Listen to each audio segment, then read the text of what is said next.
পরবর্তী সরকারের চ্যালেঞ্জ তিনটি প্রধান লক্ষ্য ছিল: গণহত্যার বিচার জুলাই আগস্টের, আরেকটি হচ্ছে রাষ্ট্র সংস্কার, এবং তৃতীয় হচ্ছে নির্বাচন। এই তিনটি মূল লক্ষ্য, তিনটি পিলারকে সামনে রেখে সরকার অগ্রসর হচ্ছে। তো আমরা ডিসেম্বরকে যদি ডেডলাইন ধরি, কোনটাকে আপনি বড় চ্যালেঞ্জিং মনে করেন? আপনাকে ধন্যবাদ। আমার কাছে এই যেই তিনটা জিনিসের কথা বললেন, তিনটাই তো একটা প্রক্রিয়াধীন ব্যাপার। আপনি তো জাস্টিস হারেট জাস্টিস বারেট, আপনি যদি খুব তাড়াতাড়ি বিচার করতে চান তাহলে আমার মনে হবে যেটা জাস্টিস হবে না।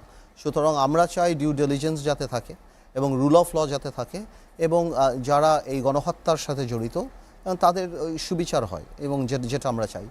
সংস্কারের যে ব্যাপারটা আপনি বললেন, সেই জিনিসটার মধ্যে অনেকখানি রাজনীতি জড়িত আছে। আমরা প্রথম থেকেই বলছি যে আমরা এবং বিএনপি যে আমরা নির্বাচনমুখী সংস্কার চাই, এবং বড় সংস্কারের ব্যাপারগুলি যাতে ভবিষ্যতে যারা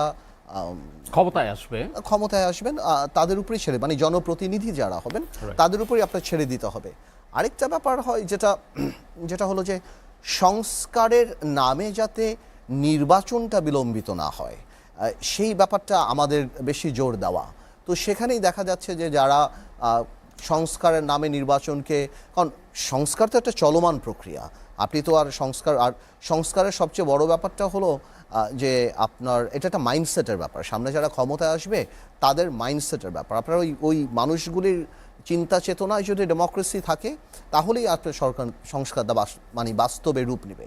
আর বিএনপিও তো 31 দফা দিয়েছে, 31 দফার সাথে তো সংস্কারের অনেক মিল আছে, এবং বিএনপির এখন পর্যন্ত যে মাইন্ডসেট সেটাতে বোঝা যাচ্ছে যে দে মিন বিজনেস। এবং আমি মানে আপনাকে অফ দ্য রেকর্ড একটা কথা বলি যে আমার সাথে বিএনপির আপনার অ্যাক্টিং চেয়ারম্যানের সাথে মানে আজ থেকে প্রায় 6-7 বছর আগে আমাদের একটা একটা একটা একটা এক জায়গায় আমরা বসে লন্ডনে আমরা যখন কথা বলছিলাম, তখনও কিন্তু ওই প্রথম আমাকে কিন্তু দ্বিকক্ষ পার্লামেন্টের ব্যাপারে উনি বলেছিলেন।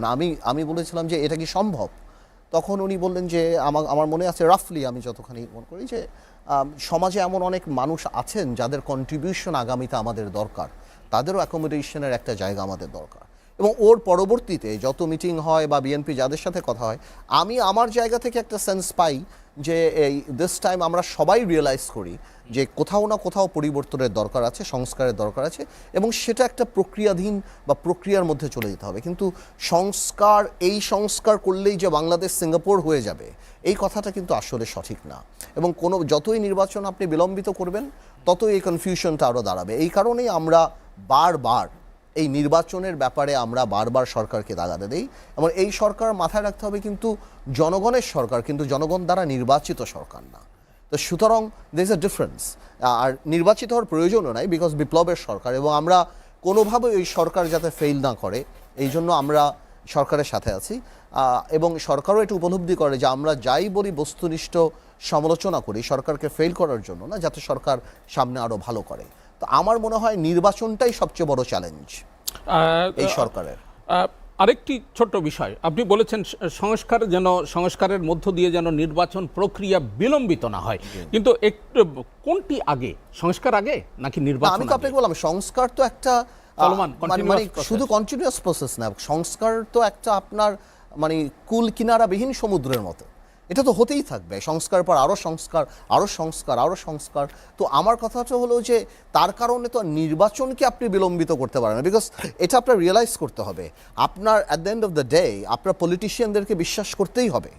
কারণ আপনি জোর করে আপনি যদি কোনো সংস্কার চাপিয়ে দেন আর সেটা যদি পলিটিশিয়ানরা পছন্দ না করে বা আগামী সরকার পছন্দ না করে, তাহলে no parliament can bind in সাকসেসেস।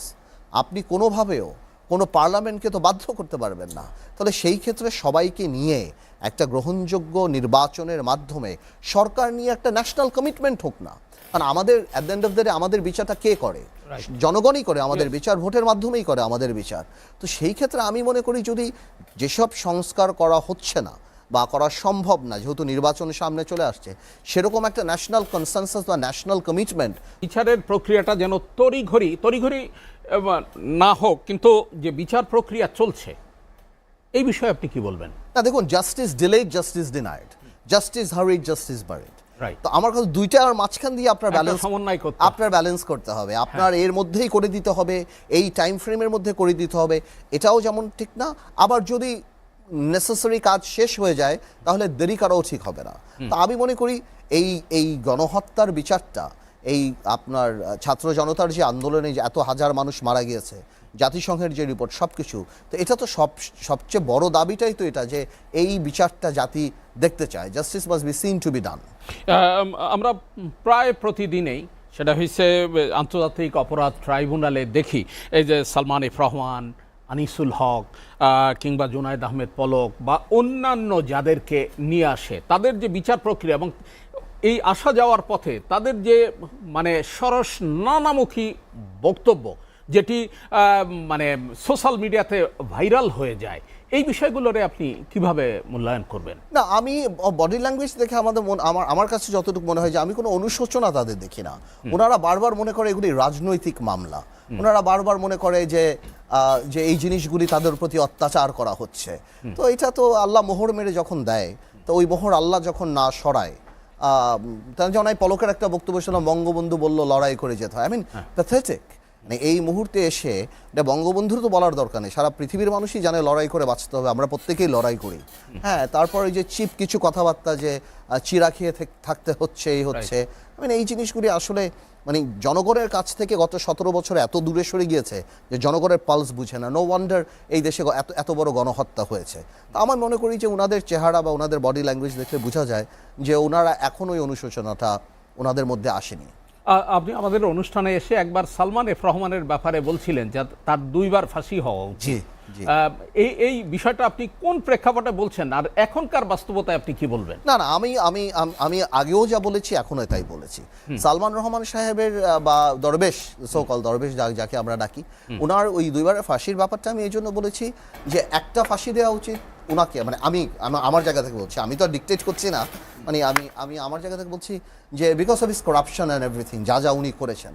আরেকটার কথা আমি বলেছি বিকজ সিস্টেম করাপশন, উনি বাংলাদেশের সিস্টেমটাকে যেভাবে খারাপ করেছেন, এবং ওনার যেসব ক্লিপ বের হয়েছে যে প্রত্যেক জায়গায় ওনার ইন্টারফারেন্স, এবং তৎকালীন প্রধানমন্ত্রীকে উনি যে একটা জায়গায় আটকিয়ে ফেলতেন, কোনো ব্যবসায়ীরা কাছে যেতে পারতো না, এবং আসল খবরগুলি তার কাছে যেত না, এবং উনি গণভবনের বায়োকেমিস্ট্রিটা এত সুন্দর করে বুঝতেন, উনি ভালো করে জানতেন যে কে এখন প্রধানমন্ত্রীকে চা দিবে, কোন নিউজটা প্রধানমন্ত্রীর কাছে যেতে হবে, এবং প্রধানমন্ত্রী কোনটাতে রিয়াকশন করবে, কাকে সরাতে হবে, কাকে।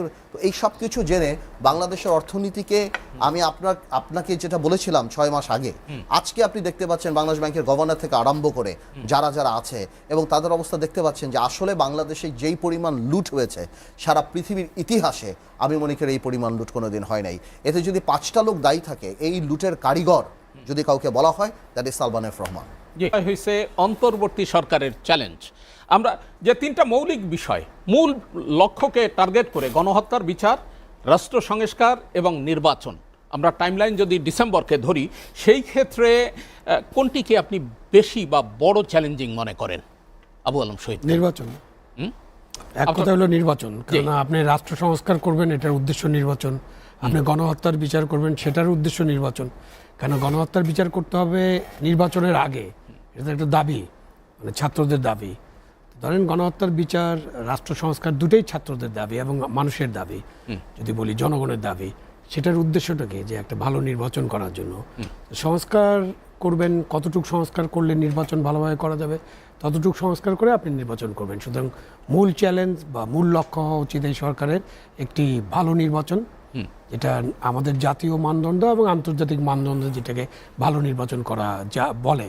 তো সেটাতে আমরা অনেক শব্দ ব্যবহার করতে পারি, উৎসব মুখর, শান্তিপূর্ণ, ভয় এবং জনগণের অংশগ্রহণ, প্লেইং ফিল্ড, জনগণের অংশগ্রহণ, ঠিকমতো জনগণ যাতে ভোট দিতে যেতে পারে, ভোট কেন্দ্র থেকে ইন ওয়ান পিস যেতে ফেরত আসতে পারে, ভোট কেন্দ্রে ভোট গণনা যেন সুষ্ঠুভাবে হয়, এবং আমাদের যারা ভোটের দায়িত্বে থাকবেন তারা যেন আইন অনুযায়ী দায়িত্বটা পালন করেন, এবং তাদেরকে যেন সেই সুরক্ষাটা দেওয়া হয়। অর্থাৎ দিনের ভোট যেন রাতে না হয়। হ্যাঁ, দিনের ভোট রাতে তো হতেই পারবে না। আপনি প্রশাসনের সর্বোচ্চ পর্যায়ে ছিলেন, এবং এই যে দীর্ঘদিন প্রশাসনের উপরে যে কালিমাটা লেপন হয়ে আছে, এই যে দিনের ভোট রাতে করা, কিংবা সরকারের পক্ষে নির্বাচনী মানে প্রক্রিয়ার সঙ্গে সম্পৃক্ত থাকা, তার প্রক্রিয়ার অংশ হিসাবে 14 18 এবং 24-এর নির্বাচনে যারা রিটার্নিং কর্মকর্তার দায়িত্ব পালন করেছেন এরকম বেশ কজনকে এরই মধ্যে তাদের বিরুদ্ধে ব্যবস্থা নেওয়া হয়েছে, এই বিষয়টাকে আপনি কিভাবে দেখেন?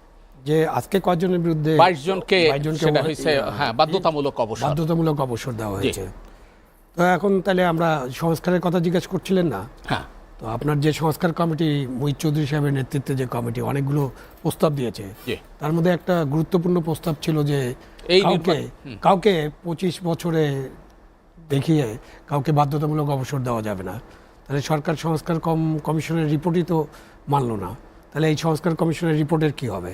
মানে 25 বছরে কাউকে বিদায় করা হলো একটা কালো আইন, এই আইন দিয়ে আপনি বিদায় করতে পারেন না। আপনার যদি কারো কোনো দোষ থাকে, তার বিরুদ্ধে আপনি চার্জ আনেন, তাকে দরকার হলে জেলখানায় নিয়ে যান। আপনি ইচ্ছা করলে ডিপার্টমেন্টাল চার্জও আনতে পারবেন, আপনি যদি তার অন্য কোনো ইনভলভমেন্ট থাকে তাতে ক্রিমিনাল প্রসিডিংস করতে পারবেন। আপনি সেটাই জাতির কাছে দেন না, আপনি এইভাবে কেন মানুষের চাকরি নেবেন?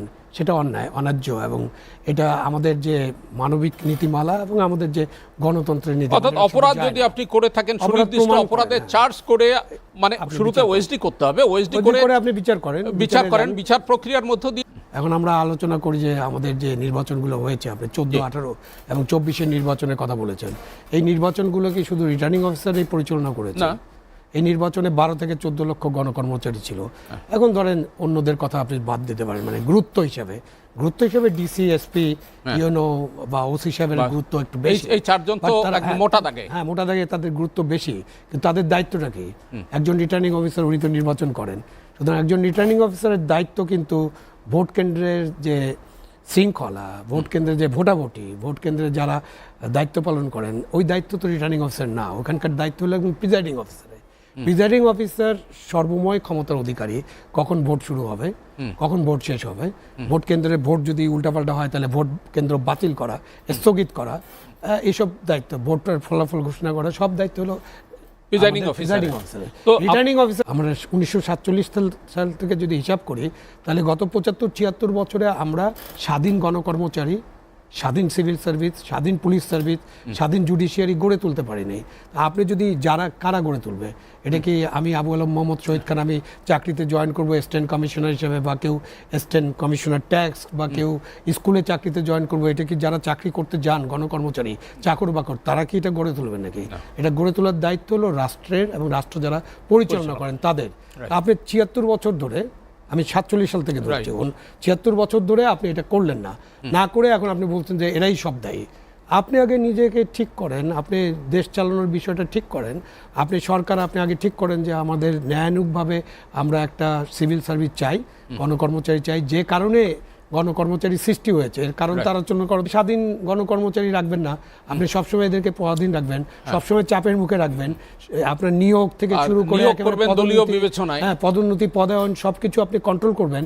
এবং আমি জানি না, আমার মতো একজন দরিদ্র পরিবারের লোক যদি চাকরি পায় একটা, তো সে কি চাকরিটা, মানে তাকে চাকরি, তার মাথায় ঘাড়ে কয়টা মাথা, সে কি চাকরি সারা রিস্ক নিয়ে কি নির্বাচনের দায়িত্ব পালন করবেন? নিশ্চয়ই আপনি সুরক্ষা দিবেন। আপনি অনেক ভোট কেন্দ্র আছে, ওনার এলাকায় অনেক ভোট কেন্দ্র আছে যেখানে মানে শহর থেকে যেতে হয়তো 2, 3, 4, 5 ঘন্টা লেগে যায়, এবং ওই ভোট কেন্দ্রে রাত্রে যায় এদের অবস্থান করতে হয়। সেখানে যদি কেউ মানে জোর করে ভোট কেন্দ্র দখল করে রাত্রেবেলা ভোট দিয়ে দেয়, অথবা উনি নিজেই ভোট দিয়ে দেন, এটা কে দেখবে? এটা তো একটা পদ্ধতির আমূল পরিবর্তন করতে হবে। সেই কারণে আপনি কতিপয় লোকের উপরে যদি এখন চড়াও হন, সেটা ব্যাড সিগন্যাল দেবে। এই সিগন্যালটা কিন্তু দেবে যে রিটার্নিং অফিসারের দায়িত্ব ডিসির নেওয়ার কথা না। ডিসিকে আপনি দেন, ডিসির যা দায়িত্ব আছে ওই দায়িত্বের মধ্যে রিটার্নিং অফিসার হওয়ার দায়িত্ব না। যে কেউ, আপনি রিটার্নিং অফিসার হতে পারেন। যে শহীদ ভাই যেটা বলেছে সেটা একটা স্কুল অফ থট, তবে এই কথাটা রাইট যে আপনি ডিসিদেরকে এটা করলেন, বেনিফিশিয়ারি কারা? আজকে পর্যন্ত 6 মাসেও একটা পাবলিক ইন্টারেস্ট লিটিগেশন বা একটা রিট হলো না যেখানে দাঁড়িয়ে বলবে যে এই 3টা সরকার অবৈধ। আইনগতভাবে এই সরকারটা যে পালিয়ে গেল, সেটা তো একটা বৈধ সরকার পালিয়ে গেল। আমরা এরা যে ভোট চুরি করেছে সেটার তো অসংখ্য আপনার এভিডেন্স আছে। তো কারো তো একটা পাবলিক ইন্টারেস্ট লিটিগেশন বা এরকম কিছু হওয়া উচিত ছিল, যে এই যে ডিসিগুলি যে বাদ দিল ডিসিগুলিরে, তো এতে যদি বাদ দেওয়াতে যারা বেনিফিশিয়ারি, যারা এমপিরা, তারা জানি এখনও তো তারা এমপি রয়ে গেল, মানে কথার কথা সাবেক এমপি রয়ে গেল। তো আমার মনে হয় সরকারের এই জিনিসটা করা উচিত যাতে করে এই 3টা পার্লামেন্টকে অবৈধ ঘোষণা করা হয় এবং এরা জানি কোনোভাবেও নিজেকে সাবেক এমপি বলতে না পারে, এবং যেই পরিমাণ বেতন ভাতা হারাম দিয়ে পেট ভরেছে তারা, এবং গাড়িটা হোয়াটএভার বা প্লট এগুলি জানি প্রত্যেকে ফেরত দেয়, যদি না দেয় তাদের বিরুদ্ধে রাষ্ট্র ব্যবস্থা নেওয়া উচিত। এটার পরে যদি আপনি ডিসিকে পিক আপ করেন, আপনার পিক আপ করা উচিত, আপনার তো তাড়াহুড়া করা উচিত ছিল না। কিছু কিছু ডিসি ছিল যারা সরকারি কাজ করছিল, কিছু কিছু ডিসি ছিল যারা অতি উৎসাহী ছিল, যারা, তো আপনি এভাবে করে আপনার ইনভেস্টিগেশন আছে, আপনার এনএসআই আছে, আপনার ডিবি আছে, আপনার সিআইডি আছে, আপনি খবর নিয়ে আপনি একটা লিস্ট করেন। কিন্তু এভাবে ঢালাওভাবে করলে না হয় কি একটা ভয় চলে আসবে, তো আমি মনে করি যে এই জিনিসটাতে সরকারের এখানেই প্রবলেম না। কিন্তু যে কাজটি করলো 6 মাস পরে, এই কাজটি কি আরো আগে হওয়া উচিত ছিল না? না, আমি আগে হোক না পরে হোক সেটা ম্যাটার করে না, ম্যাটার করে কোন প্রক্রিয়ায় আপনি করছেন এবং রেজাল্টটা কি। এই যে আপনি হাফ করলেন, আপনার তো আগে বেনিফিশিয়ারি ধরতে হবে। এই যে আওয়ামী লীগের 3টা পার্লামেন্টে 900 এমপি ছিল বা মহিলা এমপি সহ, তারা কি আগে তো তাদেরকে আপনার চ্যালেঞ্জ করতে হবে, আপনি তো এটা জানেন। তো তাদেরকে যারা বানিয়েছে আপনি তাদেরকে না ধরে যে আমি আপনাকে গুলি করলাম আপনি পিস্তলকে ধরছেন না, আমাকে ধরছেন না। তো এই জিনিসটা আমার কাছে একটু অবাক লেগেছে যে ডিসিরা তো চাকরি করে ভাই, যেটা বললেন, কয়জন ডিসি দাঁড়িয়ে আপনার পক্ষে বিপক্ষে দাঁড়িয়ে বলবে যে না, যে এখানে ন্যাচারাল ল দাঁড়িয়ে যাবে, I shall not do anything that goes against the interest of the people. আমি চাকরি করি, আই সার্ভ দ্য নেশন, আমাকে এক্সিকিউটিভ অর্ডার যা আসছে আমি সেটা করছি।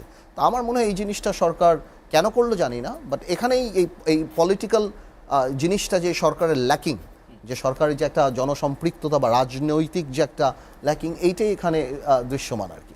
আমাদের এই আলোচনা নির্বাচনের আগে স্থানীয় সরকার নির্বাচন, এই যে আলোচনাটা কেন, কি মনে করেন আপনি? আমার কাছে মনে হয় আসলে এটা আমরা যেদিন চিফ অ্যাডভাইজারের সাথে দেখা করতে গিয়েছিলাম আজ কত 2-3 দিন আগে, সেখানেও আমি জিনিসটা ভেঙে বলেছিলাম যে নির্বাচন করতে কোনো অসুবিধা নাই, মানে এটা প্র্যাকটিক্যাল না এই মুহূর্তে। এটা এই কারণে প্র্যাকটিক্যাল না, প্রথমত যে সবচেয়ে বড় দাবিটাই হলো আপনার জাতীয় নির্বাচনের, আর প্র্যাকটিক্যাল এই জন্য না, কারণ প্রায় 4900 ইউনিয়ন আছে, 450 আপনার উপজেলা আছেন, 111টার মতো আপনার পৌরসভা আছেন। আপনি নিজেও জানেন, আমিও জানি যে একটা স্বাভাবিক পরিস্থিতিতেই ইউনিয়ন পরিষদের নির্বাচনের সাংঘাতিক গণ্ডগোল হয় এবং 20-25 জন মানুষ মারা যায়, এটা খুবই স্বাভাবিক। এবং আমি মনে করি এই মুহূর্তে যদি এই নির্বাচনের দিকে যায় তাহলে আওয়ামী লীগের অনেক প্রার্থীরাই আসবে যারা তাদের এলাকাতে নিজস্ব একটা অবস্থান আছে, 10-15 বছর তারা চেয়ারম্যান ছিল, সেই ক্ষেত্রে একটা অনেক বড় রক্তক্ষয়ী সংঘর্ষ হবে। এবং এটা তো মানতে হবে যে 6 মাসে আইন শৃঙ্খলা পরিস্থিতির অবস্থা কিন্তু খুব একটা ভালো না। তো সেই ক্ষেত্রে যদি জাতীয় নির্বাচনের আগে এই ধরনের কোনো একটা নির্বাচন হয় যেটা কোনো প্রয়োজন নাই। আপনি বলছেন 6 মাসে আইন শৃঙ্খলা পরিস্থিতির অবস্থা ভালো না, কিন্তু স্বরাষ্ট্র উপদেষ্টা বলতেছেন দেশের আইন শৃঙ্খলা পরিস্থিতি খুব ভালো আছে। না, ওটা উনি বলেন, ওটা চেয়ার বলেছে, কেন যে চেয়ারে বসে তাদের বলতে হয় এগুলো, এই জন্য উনি বলেছেন, অথবা উনি জানেন না, এটা কোনো কিছু না, এটা মুখ্য ব্যাপার না। উনি জানুক না জানুক বা ওনাকে নিয়ে, উনি তো পলিটিশিয়ান না, মানুষ ওনাকে এক্সপেক্ট করে না। তার মানে ব্যক্তির পরিবর্তন হলে কি চেয়ারের পরিবর্তন? না, শুনেন, এই this is the difference between a non political government, interim government and a political government. Political গভর্নমেন্টের মন্ত্রী হলে তার যাওয়ার কথা আসতো, তার ফেইলিয়ারের কথা আসতো। এটা তো একটা মানুষ জাস্ট বসে আছেন জিনিসটা চালানোর জন্য, আপাতত চালানোর জন্য। তো উনি কি বললো না বললে এতে সত্য মিথ্যা হবে না, আমরা সবাই জানি অবস্থাটা কেন এবং কেন হয়। এ ধরনের একটা বিপ্লবের পর এরকম হয়, এমনও না যে হয় না। 20-25 অনেক পুলিশ তো এখনও চাকরিতেও আসে নাই, অনেকে যাচ্ছে না, পুলিশ তো ডিউটি করতে চাচ্ছে না। আমি সেটাই বললাম, এই পরিস্থিতিতে যদি আমি সারা বাংলাদেশে 4,900 ইসে আপনি যদি ইউনিয়ন পরিষদ, 450 উপজেলা, 111টা না কতগুলিতে পৌরসভাতে আপনি যদি নির্বাচন দেন, সেখানে রক্তক্ষয়ী সংঘর্ষ হবে, বিকজ ইউনিয়নের নির্বাচনটা সম্পূর্ণ আলাদা। স্বাভাবিক পরিস্থিতিতেই সেখানে 15-20টা মার্ডার হয়ে যাচ্ছে। তো এই ধরনের একটা ঘটনা যদি হয়ে যায় তাহলে সরকারের স্থিতিশীলতা প্রশ্নের বিদ্ধ হতে পারে, আইন শৃঙ্খলা প্রশ্নবিদ্ধ হতে পারে, একটা প্যানিক ক্রিয়েট হতে পারে। তো আমার প্রশ্নটা হলো, সংস্কার আর জাতীয় নির্বাচনের মাঝখানে এই নির্বাচনটা আনার দরকার কি? What will this give us? আমরা কি অ্যাচিভ করব এই নির্বাচন? মানে আলোকপাত করলেন, আপনি কি বলবেন? না, এটা তো আইন শৃঙ্খলা পরিস্থিতির বিষয়টা তো খুব ক্লিয়ার। উনি উপদেষ্টা কি বলেছেন এটা তো ইম্পর্টেন্ট না, ইম্পর্টেন্ট হলো যে বাস্তব অবস্থাটা কি। এখন আপনি উপদেষ্টা, আপনি যদি বলতে চান মোহাম্মদ আলী ক্লের মতো, কত কথাই বলতে পারেন আপনি ওই যে মোহাম্মদ আলী ক্লে যখনই কোনো ফাইটে নামতো তখনই বলতো 2-3 রাউন্ডের মধ্যে আমি ওকে ফেলে দেবো, বাট এক পর্যায়ে উনি নিজেও পড়ে গেছিলেন, তাই না? তো এরকম তো আপনি যখন ফিল্ডে আছেন, আপনি কিছু করতে পারেন না পারেন, আপনি বলবেন যে আমার খুবই ভালো চলছে সব কিছু। সো সেটা আলাদা, ওই জন্যই আমরা বিতর্ক করতে চাই না। স্থানীয় সরকার নির্বাচনটাকে আপনি অ্যানালাইসিস করেন যে একটা ঐতিহাসিকভাবে একটু দেখি আমরা যে এই দেশে মানে এই যে ৭৬ বছর বলছিলাম, ওই ৭৬ বছরের মধ্যে এরকম একটা ঘটনা ঘটছিল। জেনারেল আইয়ুব খান যখন ক্ষমতা দখল করলেন তখন উনি কিন্তু একটা বেসিক ডেমোক্রেসি সিস্টেম চালু করলেন, কেন মানুষজন নাকি ডেমোক্রেসির জন্য উপযুক্ত ছিল না। তখন উনি ওইদিকে ৪০,০০০ এদিকে ৪০,০০০, ওই সময় আমাদের যারা সিনিয়র ছিলেন যোগ করতেন যে ৮০,০০০ ফেরেস্তা বানিয়েছে, ওরা নির্বাচন করবে এবং ওরা আইয়ুব খানকে নির্বাচিত করবে, এই জন্যই বানানো হয়েছে। তো এইটা হলো আমাদের স্থানীয় সরকার নির্বাচন কেন আগে হয় বা কেন একটা শাসক যখন তার কোনো রাজনৈতিক দল থাকে না তখন তারা কেন করতে চায়, এটা হলো আইয়ুব খান বুঝিয়ে দিয়ে গেছে। আইয়ুব খানকে ফলো করেছি আমরা। আপনি দেখেন ১৯৭৭ সালে জানুয়ারি মাসে ইউনিয়ন পরিষদ নির্বাচন হয়েছিল, এটা জেনারেল জিয়াউর রহমান সাহেবের সময় ছিল, ওনারও কোনো রাজনৈতিক দল ছিল না, সুতরাং উনিও কিন্তু এরকম স্থানীয় সরকার নির্বাচনটা আগে করেছেন। আপনি আবার দেখবেন যে জেনারেল এরশাদের সময় ১৯৮৪-৮৫ সালে স্থানীয় নির্বাচনগুলো হয়েছিল, তো উনিও ওনার রাজনৈতিক দল ছিল না, উনি এটা নির্বাচন করেছিলেন। মানে এই ধারাবাহিকভাবে স্থানীয় সরকার নির্বাচনগুলো কোনো সরকার তখনই করেছে যখন তারা দেখেছে যে তাদের কোনো রাজনৈতিক দল নাই, সুতরাং তাদের একটা রাজনৈতিক ফ্রন্ট করতে হবে। তো এখানে এসে যখন আমরা ২৪-এর গণ অভ্যুত্থানের পর একটা সরকার পেলাম, সেই সরকারের কাছে আমাদের অনেক আশা আকাঙ্ক্ষা, একজন নোবেল লরেট এই সরকারের দায়িত্ব নিয়েছেন, সুতরাং আমাদের আশা আকাঙ্ক্ষা স্বপ্ন তো অন্যরকম ছিল। তখন এই সরকারের সময় যখন স্থানীয় সরকার নির্বাচনের কথাটা আসে তখন ওই যে ৩টা যে উদাহরণ দিলাম সেগুলো কিন্তু মানুষ ফোটে ভেসে ওঠে, তাই না? সবাই রাজনৈতিক দলেরা এটা দেখে। এর সাথে এই আগুনে ঘি ঢালা সেই কাজটা করেছিলেন আমাদের ২জন সমন্বয়ক, এবি পার্টির সেক্রেটারি বোধহয় ছিলেন, আরও একজন ছিলেন। তারা ওই যে স্থানীয় সরকারগুলো ভেঙে দেওয়া হয়েছে তাদেরকে ঢাকায় ডেকেছিলেন এবং তাদেরকে নাকি তারা পুনর্বাসিত করবেন। এটা হয়নি, বাট তারা এই আয়োজনটা করেছিলেন। সেই পুনর্বাসন মিটিংয়ে অনেক বক্তৃতা হয়েছে, ওই বক্তৃতার মাঝখানে তারা যখন পুনর্বাসনের কথা আলোচনা করছিলেন তিনজন, এখন ছাত্রদেরটা বোঝা গেল তাদের নতুন দল করবে, তাদের শক্তি লাগবে। জামাতে ইসলামীরটাও বোঝা খুব কঠিন না, কারণ জামাতে ইসলামীর যে রাজনৈতিক যে অবস্থান এবং তাদের যে ভোট ব্যাংক সেটা হয়তো পরিবর্তন হতে পারে, কিন্তু আমরা যদি অতীত থেকে দেখি তাহলে জামাতে ইসলামীর পক্ষে নির্বাচন করে সরকার গঠন তো সম্ভবই না, এটা একটা অসম্ভব কল্পনার মতো আমার কাছে এখনও।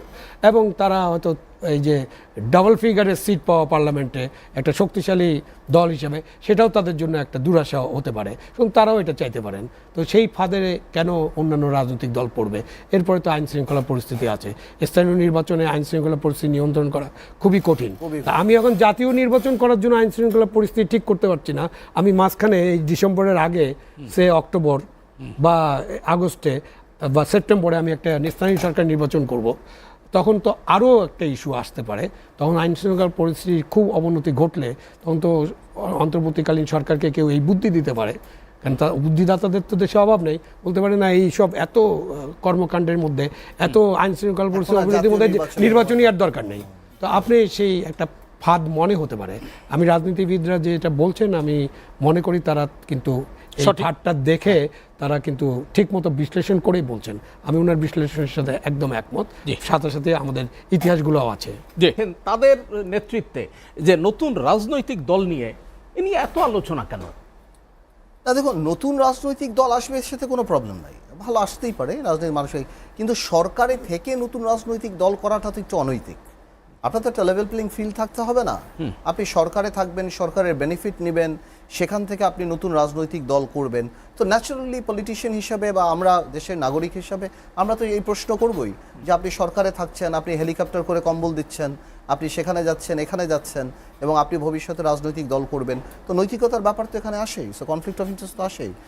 আপনি কি মনে করেন যে এই যে উপদেষ্টা নাহিদ তিনি পদত্যাগ করেই মানে দলের নেতৃত্বে চলে যাবেন, এরকম কথা তো ব্যাপক আলোচনা হচ্ছে, নিজেও তিনি এই বিষয়টি স্বীকার করেছেন, যখন দলে যাবেন তখন তিনি সরকারে থাকবেন না, এই বিষয়টা নিয়ে আপনার? আমি মনে করি এটা ঠিক আছে। উনি যদি মনে করেন যে উনি দলের কোনো একটা গুরুত্বপূর্ণ পদে যাবেন এবং দলের সাংগঠনিক কাজে আপনার ইনভলভ হবেন, তাহলে ওনার এই পদে থাকা উচিত না, এবং সে কারণে উনি ছেড়ে দিবেন। উনি আর একটা ছোট প্রশ্ন, কেবল ছাত্রদের নেতৃত্বে দল নয়, আরো অনেক দল হবে এরকম আলোচনাও কিন্তু রাজনৈতিক অঙ্গনে আছে, তো নতুন কোনো কিংস পার্টির আভাস পাচ্ছেন কি? না, আমার মনে হয় না যে কিংস পার্টির শিক্ষা একবার পেয়ে গিয়েছে 1/11-এর সময়, সো কিংস পার্টির দিকে হয়তো যাবে না।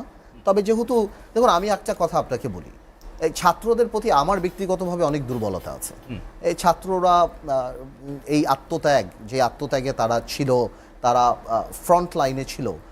তবে এটাও তো সত্যি কথা আপনার মানতে হবে যে 15-16 বছরে রাজনৈতিক দল থেকে আরম্ভ করে বিভিন্ন গোষ্ঠীরাই এই একটা প্ল্যাটফর্ম ক্রিয়েট করে দিয়েছিল। এটা this was an outburst, but of course ছাত্রদের নেতৃত্ব ছিল এবং ছাত্ররা অনেক টাকার মূল্যে কিন্তু বিক্রি হয়ে যেতে পারতো, সেটা কিন্তু ওরা করে নাই। সো আমাদের কিন্তু ওই দুর্বলতা বিএনপিরও আছে, আমাদেরও আছে। আমরাও চাই তারা পলিটিক্যালি ম্যাচিওর্ড হোক, পলিটিক্যালি আসুক, পলিটিক্যাল, কিন্তু সুতরাং আপনি হয় না যে আপনি যেটা আমরা ওই যে সাকিব আর মাশরাফির মধ্যে দেখতাম যে ওনাদেরকে কথা বললে ছ্যাঁত করে উঠতো, তাদেরকে কথা বলতে পারবে না, the biggest, but then why do you join politics? When you join politics, you don't join yourself. আপনার 14 জেনারেশন নিয়ে ঢুকেন, কাউরে না পেলে আপনার দাদার বাবা করাপ্টেড ছিল সেটা খুঁজে বের করবে। That is politics. এটা I am not saying it is right wrong, এটা সেটা। এবং এই স্ক্যানিংয়ের মধ্যে থেকে দুই দলের সব নেতাদেরই যেতে হয়েছে। সো আপনি যখন পলিটিক্সে আসবেন তখন ন্যাচারালি এগুলি চলে আসবে। তো এতে আপনি বিরক্ত হবেন, রাগ হবেন, ক্ষোভ দেখাবেন, সেই অ্যাটিটিউড কিন্তু আপনারা থাকতে পারবে না। তো আমি মনে করি যে কিংস পার্টিটা আমার কাছে প্র্যাকটিক্যাল মনে হয় না, বিকজ বাংলাদেশের মানুষ জানে, আর কিংস পার্টি করার মতো ওই ফিগারটা বাংলাদেশে নাই যে কিংস পার্টিটা করবে। রাজনৈতিক গ্রহণযোগ্যতা ওই জিনিসটা নাই। এবং আমি মনে করি যে ছাত্রদেরকেও নিয়েও দেখেন, সরকার চালানো, সরকার নামানো, সরকার বানানো, এই তিনটা সম্পূর্ণ আলাদা জিনিস। তো এই জিনিসটাও আমি মনে করি যে এই ছাত্রদের আস্তে আস্তে রিয়েলাইজ করবে। বাট আমি তাদেরকে স্বাগত জানাই, তারা যদি ভালো রাজনৈতিক দল করে, অফকোর্স আবার ফিরবো আপনার কাছে। বরঞ্চ আমাদের যে রাজনৈতিক দলের রেজিস্ট্রেশনের একটা জিনিস আমরা 111-এ চালু করেছি বা আরও অতীতে চালু হয়েছে, এটা বাতিল করে দেওয়া উচিত। কেন আপনি, আমাদের সংবিধান যেটা বলে যে আপনি দল করতে পারবেন, আপনি সমাবেশ করতে পারবেন, আপনার বাক স্বাধীনতা থাকবে। সুতরাং কেউ যদি কোনো 5 জন মিলেও একটা দল করতে চায়, আপনি তাকে দল করতে দেন, দল করতে কোনো অসুবিধা নেই। এবং ছাত্ররা যে রাজনৈতিক দল করবে এটা সম্ভবত এখন তো ডিক্লেয়ার করেনি, বাংলাদেশে অলরেডি 50টার মতো রাজনৈতিক দল আছে। তো দে উইল বি 51তম বা 52তম রাজনৈতিক দল হবে। তো এটা ওনারা করুন, ওর কোনো অসুবিধা নেই। একটা গ্যাপও আছে, যেহেতু যে ফ্যাসিবাদী সরকারের পতন হয়েছে, আওয়ামী লীগ যেহেতু এখন মাঠে নাই, তো একটা গ্যাপ আছে যেখানে তাদের রাজনৈতিক দল করার একটা সুবিধা পাবেন। বাট আপনি এটা নিয়ে যখন আলোচনা হয় তখন ছাত্রদের বলতে শুনেছি যে বিএনপি তো একটা কিংস পার্টি, মানে বিএনপি তো ওইভাবে তৈরি হয়েছে, এটা বলে ক্ষমতা থেকে।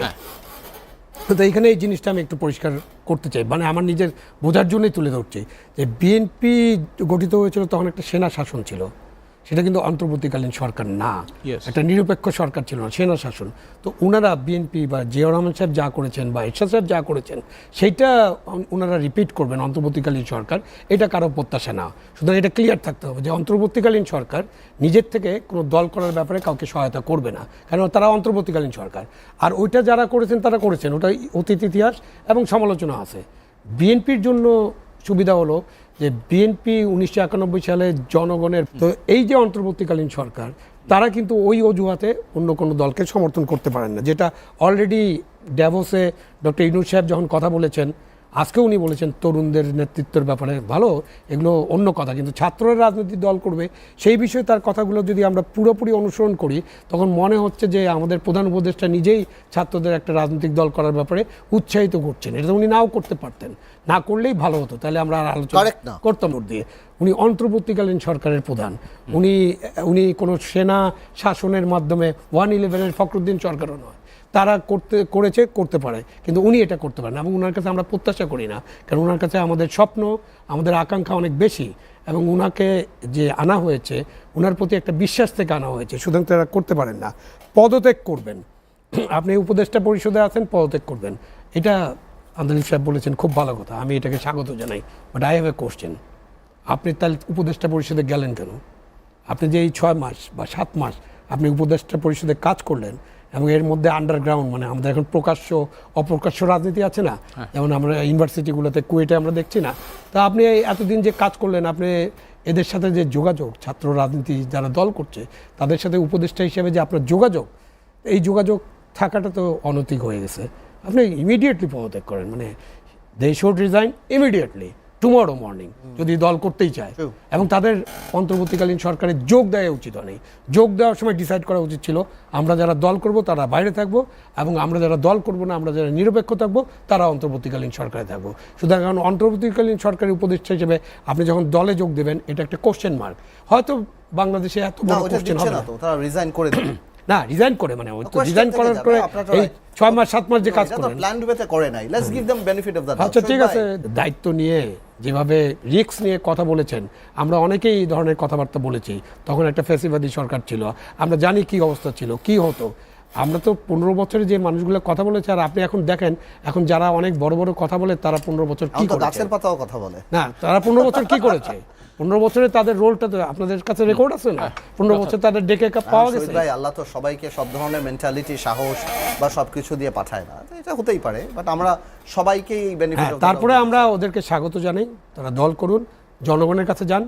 যেটা হচ্ছে যে আপনি তো দল করার সাথে সাথেই আপনি তো একটা ক্ষমতাসীন দল হয়ে যাবেন বা আপনি সরকার গঠন করবেন, এরকমটা নাও ঘটতে পারে, সেটার জন্য প্রস্তুত থাকতে হবে, অবশ্যই, তাই না? সেটার জন্য প্রস্তুত থাকতে হবে। আর যদি জনগণ আপনাদেরকে মনে করে যে না এরাই আমাদের ত্রাতা এবং ইউনূস সাহেবের এই সমর্থন আছে এদের প্রতি, সুতরাং আমরা তাদের পক্ষে আছি, ভালো, আমরা মেনে নিব।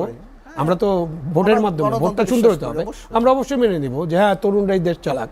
জি, এই যে বাস্তবতা, এখন দাবি উঠতেছে আওয়ামী লীগকে আগামী নির্বাচনে যেন অংশ নিতে না দেয়া হয়, নিষিদ্ধের দাবি উঠছে, নির্বাচনে অংশগ্রহণ করতে না দেওয়ার দাবি উঠছে।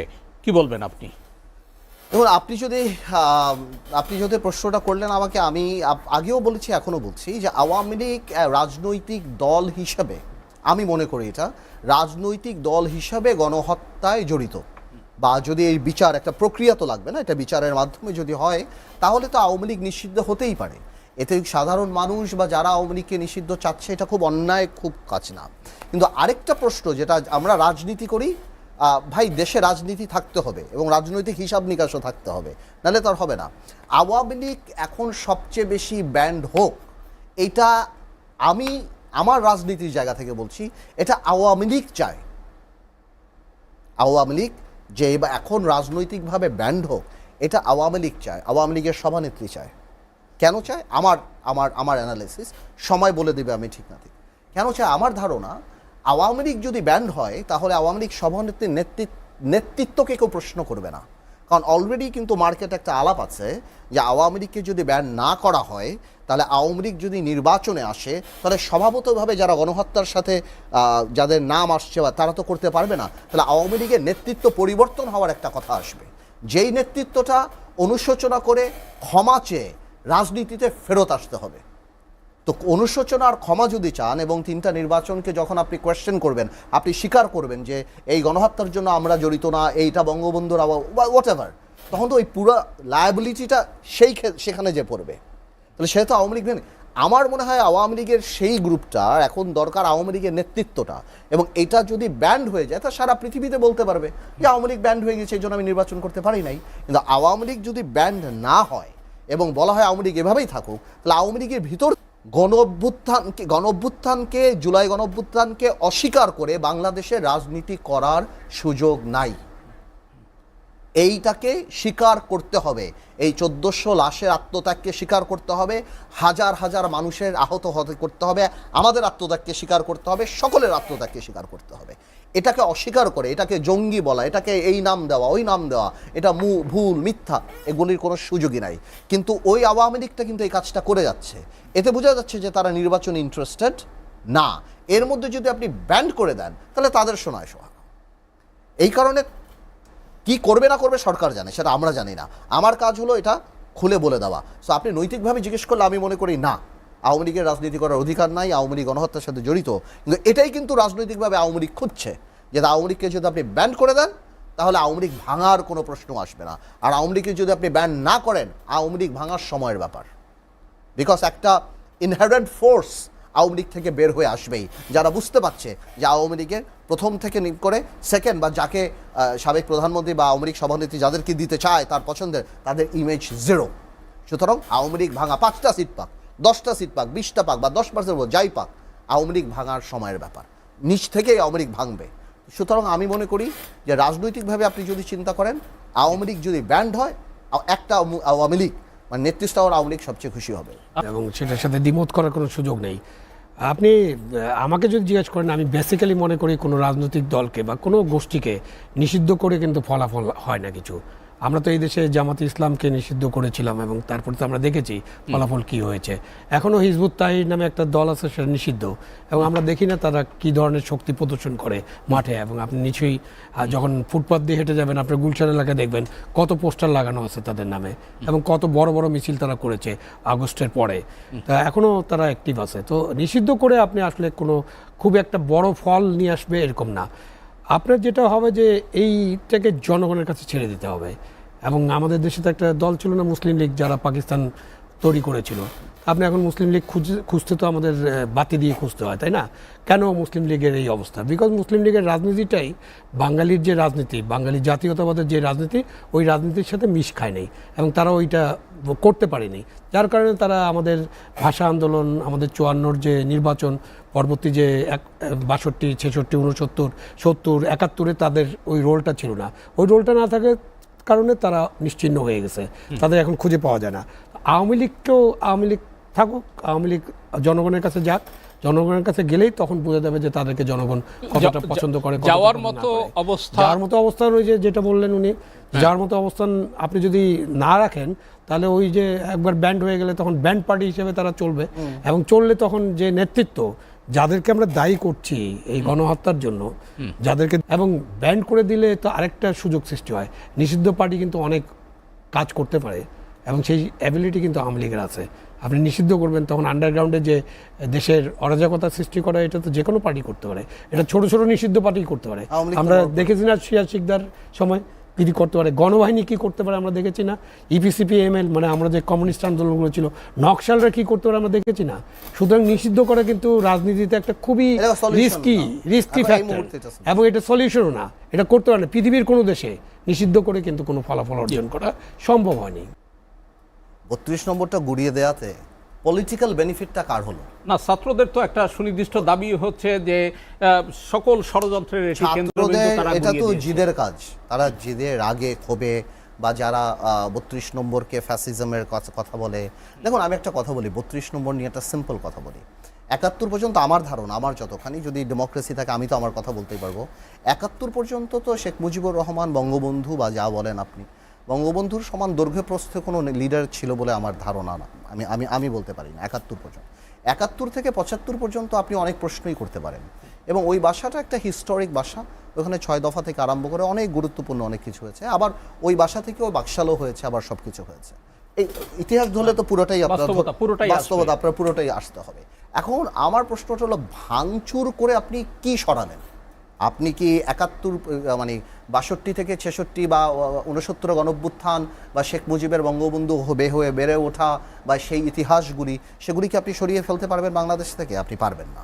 আবার সেই স্বৈরাচারের বা ওই স্বৈরাচারী অ্যাক্টিভিটি বা বাকশাল বা ফ্যাসিজম বা যাই বলেন, সেটাও আপনি সরিয়ে, সেটা থাকুক না থাকুক। তো আমার মনে হয় এটাতে রাজনৈতিক মানে ছাত্রদের একটা বা যারা ইমোশনের একটা বহিঃপ্রকাশ হয়েছে, আর আওয়ামী লীগের একটা পলিটিক্যাল বেনিফিট হয়েছে যে Awami League has something to cry on, যে আওয়ামী লীগ সবসময় এটা নিয়ে একটা পলিটিক্যাল বেনিফিট পাবে। এবং যারা আওয়ামী লীগ করে বা যারা সাধারণ মানুষ বা তাদের কাছে, অনেকের কাছে এটা হয়তো তারা বেনিফিট পাবে। বাট আমার মনে হয় এই যে এই জিনিসগুলি, আমরা বহু সাধারণ লোককে দেখেছি ওই বাড়ি থেকে একটা ইট খুলে নিয়ে যাচ্ছে। সাধারণ মানুষ আছে তো, এনটি আওয়ামী লীগ, এনটি বঙ্গবন্ধু, এনটি শেখ মুজিব আছে তো, এরকম ইট খুলে নিয়ে যেতে দেখেছি যে আমার বাড়িতে নেব এবং এটা এই কাজে ব্যবহার করব। বাংলাদেশে এটা কি আপনি অস্বীকার করবেন যে বাংলাদেশে অনেক মানুষ নাই যারা 71 পর্যন্ত ওনাকে বঙ্গবন্ধু ডাকে তো? এটা তো আপনি অস্বীকার করতে পারবেন না। আবার 71 থেকে 75 পর্যন্ত ডাকে, আবার অনেক 71 পর্যন্ত ডাকতে চায় না, প্রথম থেকেই অস্বীকার করতেই পারে। এটা তো গণতন্ত্র, আপনিও করতে পারেন, আমি করতে পারি। আমরা কে করি না করি এটা তো আমাদের পার্সোনাল ব্যাপার। বাট আমার কথাটা হলো, যেই লোকগুলি শেখ মুজিবুর রহমানের কোনো কন্ট্রিবিউশনকে মানতে চায় না, তারা হয়তো যে ইট খুলে নিয়ে আসছে। যারা আবার মনে করে যে এই বাড়িটা ভাঙা উচিত হয় না, যে আমার করাপশনের জন্য, আমার দুর্নীতির জন্য, আমার গণতন্ত্র হত্যার জন্য এখন আপনি আমার বাবার কবর ভেঙে ফেলবেন ভোলাতে যেয়ে, আবার অনেকে ভেবে চিন্তা করে। আপনি আমার কথা বুঝতে পারছেন জিনিসটা? তো এক একজনের এক একটা হচ্ছে। এবার আমি যদি আপনি মনে করি, যখন আপনি পুড়তে দেখেন, ভাঙতে দেখেন, এই করে দেখেন ভাই, আমি রাজনীতি করি, আমি রাজনীতির কথা বলি, আমি মনে করি আওয়ামী লীগ পলিটিক্যাল বেনিফিটটা পায়। যাতে Awami League will Cry on this সব সময় যে এইটা এভাবে করেছে, বাট ওই সিচুয়েশন যথেষ্ট রিজন আছে ছাত্রদের রাগ হওয়ার। এটা না যে ছাত্র রাগ হওয়ার যথেষ্ট রিজন আছে যে তারা রাগ হয়ে এই কাজটা করেছে, এবং যে আগুন জ্বলছে খুবই স্বাভাবিক, যারা মারা গিয়েছে যারা করেছে তারা করেছে। কিন্তু আমি রাইট আর রঙে যাচ্ছি না, আমি বলছি ডিফারেন্ট স্কুল অফ থট আছে, বাট পলিটিক্যাল বেনিফিটটা আওয়ামী লীগের হয়েছে। এর আগ পর্যন্ত তাদের হাতে এজেন্ডা ছিল না, এটা একটা এজেন্ডা। মানে না, এই এজেন্টটা কতখানি হেল্পফুল হবে আমি বলছি, আওয়ামী লীগ যেই দুর্নীতি, যে গণহত্যা এবং যে গণতন্ত্র হত্যা যা দেখিয়েছে, এরকম আমার মনে হয় আরো 20টা 32 নম্বর ভাঙলেও ওইটার বেনিফিট, কিন্তু বেনিফিট পাচ্ছে মানে এই বেনিফিট দিয়ে আপনি আরম্ভ করছেন পলিটিক্যাল বেনিফিট বলছেন, এটা নিয়ে কাদার সুযোগ পাবে। জি, আবু আলম শহীদ খান। না, 32 নম্বর বাড়ি যে ভেঙে দেওয়া হয়েছে এটা খুবই অন্যায় কাজ হয়েছে, এই ব্যাপারে কোনো সন্দেহ নেই। আপনি এই বাড়ি ভাঙবেন কেন? এই বাড়ির যেটা ইতিহাস বললেন আপনি, পুরো ইতিহাসের অংশ, এটা ইতিহাসের অংশ হিসেবে থাকবে, এবং যদি এর সাথে ফ্যাসিবাদী ইতিহাসও থাকে সেটাও থাকবে, আপনি সেটাও রাখেন, সেটাই আপনি ঠিক করবেন। কিন্তু এইভাবে বাড়ি ভাঙা, এবং আপনি বললেন যে সাধারণ মানুষ ইট নিয়ে গেছে, এটা কেউ সাধারণ মানুষ না। থাকে কিছু সাধারণ মানুষ থাকতে পারে, যেটা উনি বললেন, হ্যাঁ anti Mujib, anti Bangabandhu, anti স্বাধীনতার লোক থাকতে পারে। বাট এই যে রড কাটছিল একজন লোক, তার ইন্টারভিউ পড়ছিলাম, তাকে জিজ্ঞেস করা হলো যে রডটা কাটতেছেন কেন আপনি? কয় আমি এই কটা রড নিয়ে যাই বিক্রি করবো, বিক্রি করে আমার ডিম কিনবো। আপনি বাংলাদেশে এই যে মানে মানুষ 4 কোটি মানুষ, হত দরিদ্র মানুষ আছে, তাদের প্রত্যেকের যে কোনো জায়গায় যে কোনো কিছু ঘটলে, আপনি একটা অ্যাক্সিডেন্ট ঘটলে আপনাকে উদ্ধার করার বদলে আপনার ঘড়িটা নিয়ে যাবে। এই তো বাংলাদেশের মানুষের এই যে এই অবস্থায় গেছে, এটাও তো একটা বড় ইস্যু, যেটা অন্তর্বর্তী সরকারকে বুঝতে হবে যে এই লক্ষ কোটি নিরন্ন নিপীড়িত মানুষ রাস্তায় ঘুমায়, তাদের খাওয়ার জায়গা নেই, তাদের শোয়ার জায়গা নেই। তো সে যখন দেখবে যে আর এখানে একটা ভাঙা হচ্ছে, এখানে একটা যদি 2টা ইট নিয়ে যেতে পারে, তাহলে নির্ভর করে কি ব্রাদার আপনি কোন লেভেলে অ্যান্টি আওয়ামী লীগ, সেটা এটাই নির্ভর করে আপনার স্কেল অফ হেট্রেডটা কত বড়। যাদের অনেক, এবং ওই যে যেটা বললেন যে শেখ হাসিনার ভাষণ, আপনি কিন্তু ভাষণ শোনার আগে ভাঙতে গেছেন, এটা ইম্পর্টেন্ট টাইম লাইন আছে। কিন্তু আপনি 9টায় ভাষণ, আপনি 7টা থেকে রওনা দিচ্ছেন। উনি কি ভাষণ দিবে আমরা জানি না, উনি তো অন্য ভাষণও দিতে পারেন। ওনার ভাষণ যে কলাবাগানে আমি অলরেডি বুলডোজার পাঠিয়ে দিয়েছি, উনি কে বুলডোজার পাঠানোর? কোন অর্গানাইজেশন থেকে বুলডোজার? আমরা নিউ জেনারেশন, আমি ব্যক্তিগতভাবে মনে করি যে ভাঙাভাঙি, আগুন জ্বালানো, ভাঙাভাঙি এগুলি করা কোনো পলিটিক্যাল সমস্যার সমাধান না। এটা বরং কোনো সরকারের স্থিতিশীলতাকে প্রশ্ন করে এবং তার ভাবমূর্তি, আইন শৃঙ্খলা পরিস্থিতি এবং পৃথিবীতে প্রশ্ন করে। তো আমার মনে হয় পলিটিক্স তো ব্রেইনের জিনিস, এটা মাথা ঠান্ডা করে যে যেমনভাবে খেলবে সেটাই বড় কথা। তাতে এটা থাকবে রুল অফ ল। ব্যাংক লুট নাই, এটা অনেক অনেক বড় একটা মানে বিরাট একটা অর্জনের জায়গা। দরবেশ, তারপর আনিসুল হক, নজরুল বা আরও অন্যান্য অনেক বড় বড় ব্যবসায়ী যাদের নামে কথা আছে, তারা বিদেশ যেতে পারছেন, ইনভেস্টিগেশন হচ্ছে। এই জিনিসগুলিতে মানুষ স্বস্তির জায়গা আছে, যে আমি বলি না যে টাকা দিয়ে সব কিছু হয় না, আল্লাহর বিচারে আল্লাহ টাকা হ্যাঁ না। তবে একটা স্যাড জায়গা, আবার আমার কাছে মনে হচ্ছে আমি রিকভারি দেখছি না, এবং রিকভারির কোনো দৃশ্যমান কোনো কিছু দেখছি না। যেমন আপনি মনে করেন, আমি কথা বলি, এই যে দেখেন আপনার মনে করেন এক্সিম ব্যাংকের নজরুল সাহেবের 15,000-20,000 কোটি টাকা হয়তো লোন আছে। উনি আমি খবর পেলাম যে উনি অসুস্থ, ওনার নাকি হার্টে কি স্ট্যান্টিং না বা কী করতে হয়েছে, ওনাকে নিয়ে গেছে। দরবেশকে আমরা দেখছি। তো এদেরকে রেখে দিয়ে মেরে ফেলে বা বয়স হয়ে যে আমাদের তো লাভ নাই, এদেরকে রাখেন, এদের সাথে নেগোশিয়েট করেন, এদের কাছ থেকে টাকাগুলি বের করেন। আপনি রেখে দিলেন, জাতি দেখছে দরবেশ, কিন্তু এদের ছেলেরা সিঙ্গাপুরে পার্টি করে বেড়াচ্ছে, দরবেশের ছেলে বা পরিবাররা সিঙ্গাপুরে পার্টি করে বেড়াচ্ছে বা হ্যারেটসে খেয়ে বেড়াচ্ছে। তো এতে তো আমার লাভ হচ্ছে না। রাদার আজকে ফারুক খান এখানে আছেন, এখানে বসে আছেন, ওখানে আজিজ খান বিলিনিয়ার ঘুরে বেড়াচ্ছেন। তো আমার কথা হলো এই নেক্সাসগুলি আপনি বের করেন, তাদের সাথে নেগোশিয়েট করেন ফর স্পেশাল এই ধরনের লুটেরা। আপনার স্পেশাল কোনো একটা জিনিস বের করতে হবে, আপনি তাদের সাথে এই যে আজকে ইন্ডাস্ট্রি বন্ধ করে দিচ্ছেন, 30,000-40,000 মানুষ রাস্তায় চলছে। তো আমার মনে হয় আমাদের দরকার টাকা গলি ফেরত।